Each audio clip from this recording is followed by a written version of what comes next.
The abyssal horror. Deep beneath the ocean's surface, where no sunlight reaches, a creature older than time itself lurks in the darkness. Legends call it the abyssal horror, a monstrous entity, feared by sailors for centuries. Some say it has eyes like burning lanterns. Others claim its body is covered in jagged spines, but all agree on one thing: it is a terror beyond imagination. In 2037, a deep-sea expedition, led by Dr. Eleanor Harker, ventured into the Mariana Trench. Their goal was to explore the uncharted depths, but what they found was far worse than anything they expected. As their submersible, Neptune's Wrath, descended, an eerie sound echoed through the water, a deep, rhythmic pulse, like a heartbeat. The sonar detected something massive moving below. Then, without warning, the ocean floor itself seemed to shift. A colossal shadow rose from the depths. Before the crew could react, a massive tentacle shot out of the darkness, wrapping around one of the smaller submersibles. The pilot's terrified screams filled the radio before being cut off. The sub was dragged into the abyss, leaving behind nothing but silence.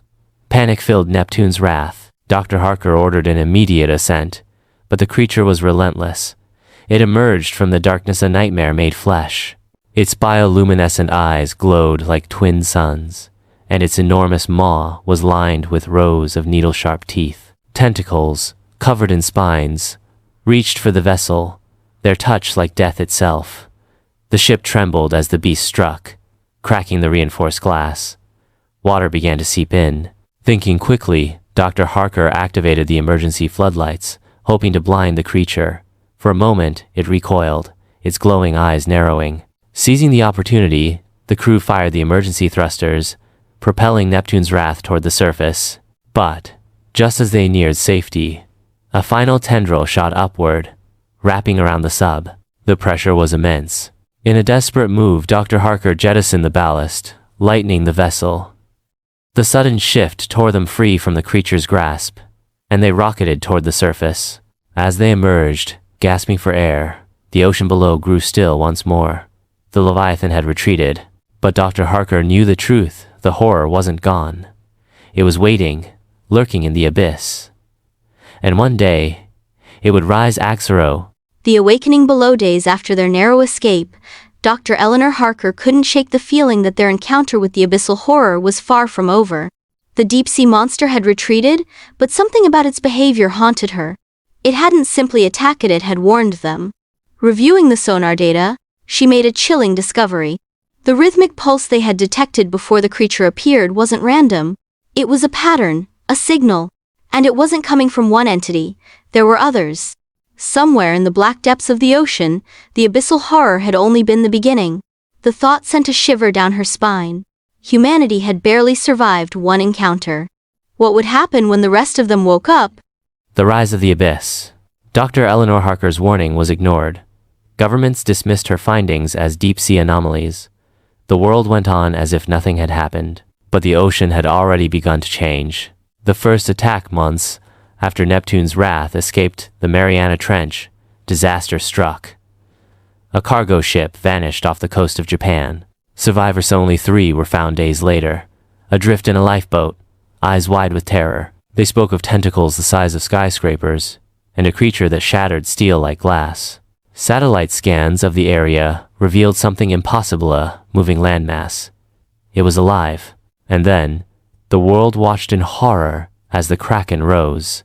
Off the coast of Iceland, a fishing vessel broadcast its final moments.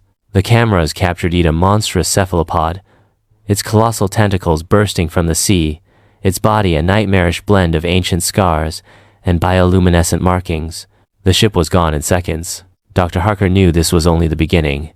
Descent into the unknown, determined to uncover the truth, Harker and her crew embarked on one final mission. Their target, a newly discovered underwater anomaly, an enormous circular ruin deep within the Atlantic.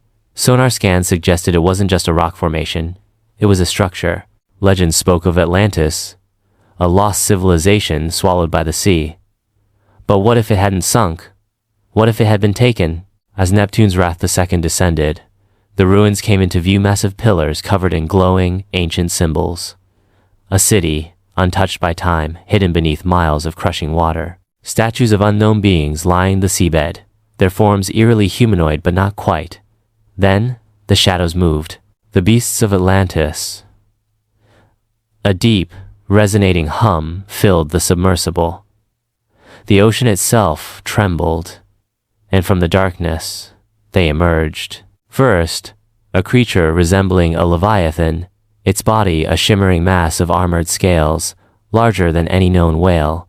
It watched them with eyes like burning suns. Then, other serpent-like beings with elongated skulls, creatures with webbed claws, and deep-sea angular lights dangling from their foreheads. The guardians of Atlantis had awoken. The ruins were not abandoned. They had only been sleeping. The final revelation. Dr. Harker's heart pounded. This was why the abyssal horror had attacked it, had been protecting something. Atlantis wasn't a myth. It was a prison. And now, the prison doors were opening. As the guardians advanced, the sea itself seemed to twist. The glowing symbols on the ruins began to pulse, as if chanting an ancient warning. Then, from the heart of the city, something far worse began to stir. A figure, colossal and nightmarish, something older than humanity itself, began to rise. Harker whispered, barely able to comprehend what she was seeing. It's not just a city, it's a tomb. And the ocean was ready to unleash what had been buried for millennia.